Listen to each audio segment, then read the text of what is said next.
Turmuş xotiraları. Turmuş adamning suv ichishiga o'xshaydi. Issiq sovuqni o'zi biladi. Biz doim o'zimizning turmushimizga ziyoda yuqori umid bog'lab, real dunyoga xiyoliy orzularimizni tingib qo'yamiz. Shunga ko'p hollarda bir umr aldirash o'tib ketamiz. Esingizda bo'lsinki, siz ko'nglingizda boshqalardan umid kutgan vaqtingizda qalbingizga bir patman ig'ir yukni ortib qo'ygan bo'lasiz. Bu yuk sizni jafoda qo'ydi, sizni qiynaydi. Sizni o'zingizmi o'ylab bakmagan ko'ngilsizliklarga duchor qiladi. Chunki siz umidni boshqalardan kutgan kuni mushaqqatli kunlaringizning ko'ngilsiz musofasini boshlab bo'lgan bo'lasiz. Qo'lga kelmaydigan baxtdan umid kutib yurguncha o'zini o'zgartib, o'z maydonida yashagan yaxshi. Ishninki barliq bosh og'riqlari boshqalardan kutgan umidning ziyoda yuqori bo'lib ketishi va o'zingizni to'g'ri tanıy olmasligingizdan bo'ladi. Bu dunyodagi eng qo'rqinchli tutqun qilish axloq, muhabbat va umidni boshqalardan talab qilib, shu xil tuyg'uga tutqun bo'lib qilishdir. Balaning imtihon natijasi yaxshi bo'lmasa, ota-onalar achchiqlaydi.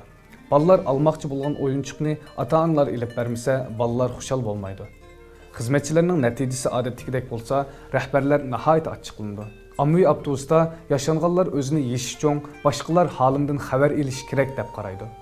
Bir kun aldirash xizmat ishlab charchab ketgan yoshlar buningga sal qaraydi. Amaliyotda bularning hammasi boshqalardan umid kutish, qimmatining o'zining o'ylig'iga yetmaslik sababidan shakllangan umidsizlik paydo qilgan nachar kayfiyatdir. Yozuvchi Madi mundaq deb yozgan edi. Men nima uchun xushal emasligimni asta-asta tushundim. Chunki men doim bir natijani kutaman. Birdam yugurib, o'zimning o'riqlagan va yoki o'riqlamaganligimga diqqat qilaman. Birisiga ilxatda uchravatsam, uning javob qaytarishini, boshqalarning menga yaxshi muomala qilishini umid qilaman. Agar bu oldin ta'sis qilingan umidlarim amalga oshmasa, bearam bo'laman. Nimalargadir pushaymon qilaman. Qalbimni tixmo umidsizlikning g'ashlari qoplaydi. Amaliyotda sizga haqiqiy azob olib kelindigini u odam emas, balki sizning u odamga bo'lgan umidingiz. Har ishda o'zingizga tayinishni o'rgansangiz, tabiiyla uncha ko'p og'rinishlar mavjud bo'lmaydi. Başqalarını o'zgartaman deb to'langan bedeller asla unumsizdir. Siz o'zingizdan boshqa shaylarni o'zgartmoqchi bo'lganda, mag'lubiyat allaqachon bekitilib bo'lgan bo'ladi. Bizning o'zgarta oladiganimiz faqatla o'zimiz. O'zingizni o'zgartirishga boshlagan vaqtingizda nurg'un narsalar agishib o'zgaradi.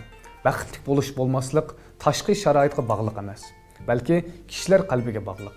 Udullik qilib aytganda, har kim o'zining baxtiga o'zi mas'ul bo'lishi, o'zini baxtli qilish mas'uliyatini boshqalarga ittirib qo'ymaslik kerak. Hech kim hamma ishni samimiy va mukammal qila olmaydi. Umid bek yuqori bo'lib ketsa, umidsizlanish shuncha cho'ng bo'ladi. Boshqalardan yuqori chekdagi mukammallikni talab qilib, to'lagan badallarga sal qarasa, ikki odam o'rtasidagi hissiyotga cho'qim daz ketadi. Boshqalarga o'zining o'lcham bo'yicha baho berish tiqib pishib yetilganlikning ifodasi xolos.